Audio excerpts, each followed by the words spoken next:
Mes chers amis, c'est en écoutant la souffrance des âmes qui viennent se confier à moi que j'ai pensé parler aujourd'hui des méfaits de la langue.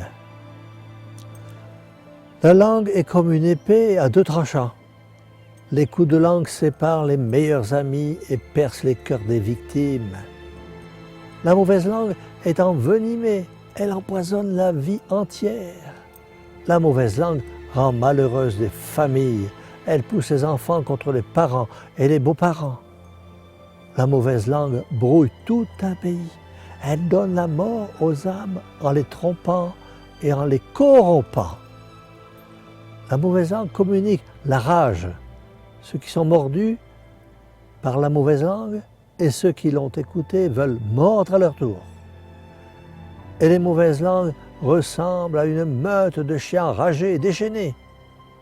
Mes chers amis, la mauvaise langue est pire que toutes les bêtes malfaisantes.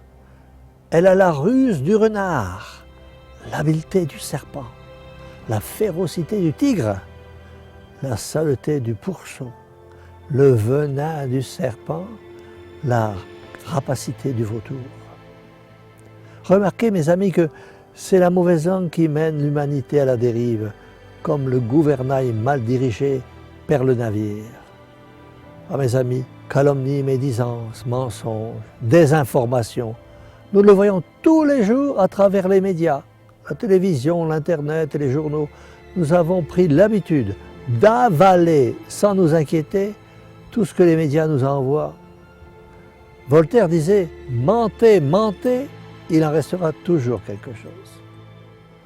Soit par habitude, soit par jalousie, on dénigre bien facilement ce que fait le prochain, ou bien on juge sur une rumeur défavorable, et la langue médisante divulgue ce que l'on doit ignorer.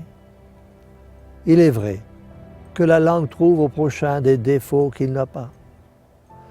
Nous péchons tellement par la langue, c'est si vite fait de mettre le doute sur quelqu'un d'irréprochable. Souvenez-vous de cette anecdote de Saint Jean Bosco. Un jour, il emmena les enfants chargés d'oreillers, de plumes, sur le haut d'une montagne. Arrivé là-haut, Don Bosco ouvrit les oreillers et les plumes se dispersèrent au vent. Et Saint Jean Bosco de leur dire « Allez, rattrapez les plumes !» Bien sûr, c'était impossible.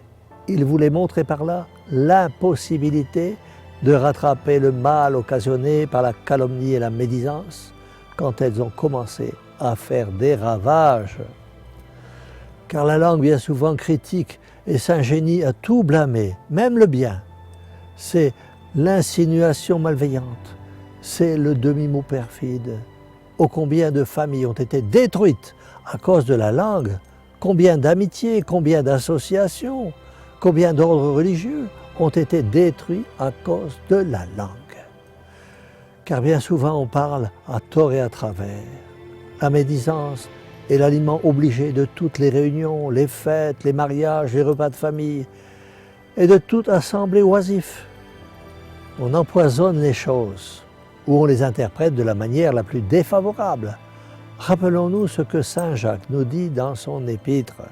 « Défiez-vous de votre langue, bien que la langue soit un petit organe, elle peut être un très grand mal, elle peut être la cause de tous les maux. » Mes amis, lâcher la bride à sa langue, c'est abandonner à lui-même un jeune cheval dans une course folle sur un terrain semé de précipices.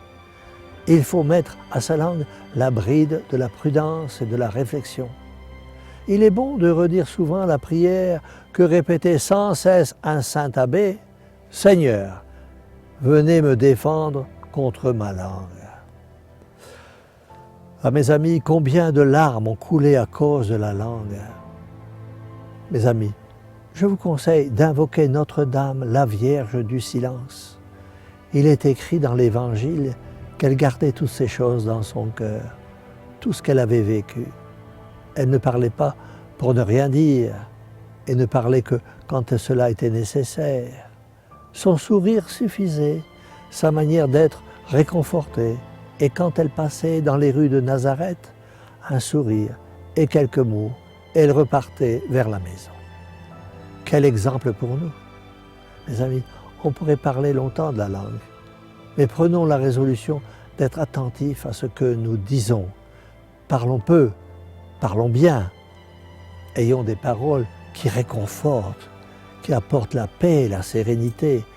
En un mot, avec notre langue, faisons du bien et consolons les cœurs en ce monde si difficile à vivre.